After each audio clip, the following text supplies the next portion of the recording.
כל מקום המעבר עבר ללא התלבטויות וללא ספקות. לא, אני במפורש ידעתי שאני יהודיה. כן, וכמה שהייתי כבר גדולה, שהילדים לא היו קטנים, הם היו זקנים. מאוד מאוד מבוגרים.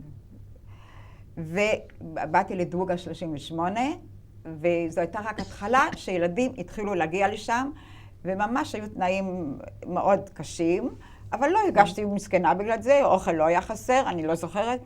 ישנו על הרצפה, אני הייתי בין הראשונים שהגיעו. היות ובאו יהודים כל הזמן, מסות של אנשים, זה המונים.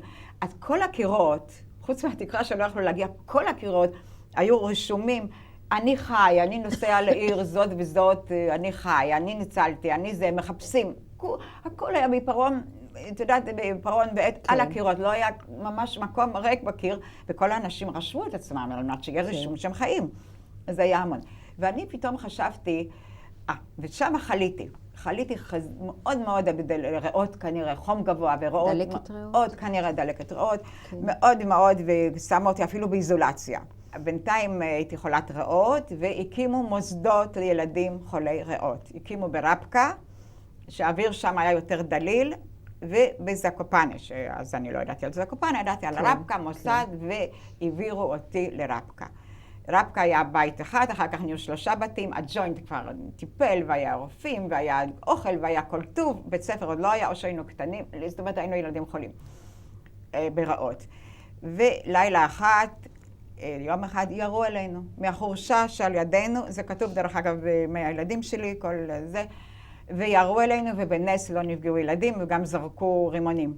על המוסד. מי זה היה? על המוסד, כן. מי זה היה? סליחה?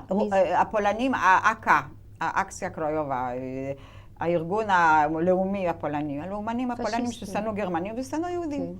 אק"א קראו להם, עד כמה שידוע לי. ובאו רוסים והגן אלינו, בקיצור החליטו לחסל, זה לא בטוח שם, והיו 3 בתים כאלה, ולחסל, וילדים, מי שנשאר לו אמא או אבא או משהו, לקחו אותם, ומי שלא, העבירו לזקופנה, והעבירו אותי לזקופנה, ובזקופנה לנה קיכלר הייתה בעלת המוסד, וירו גם בזקופנה עלינו. וטוב, זה היא מספרת בספר שלה, על היריות ועל הכל, ובזקופנה התחלתי ללמוד. בעצם איזה כיתה, אם זה לגיל שלי, לא לגיל שלי, שוב פעם, זה היו הלימודים הסדירים ממש הראשונים, אבל ידעתי לקרוא, ואני קראתי המון. זאת אומרת, כל בעצם ההשכלה, אם אפשר לקרוא לזה, הייתה קריאה, אני קראתי מכל הבא ליד, המון ספרים. בפולנית. כמובן, ודאי.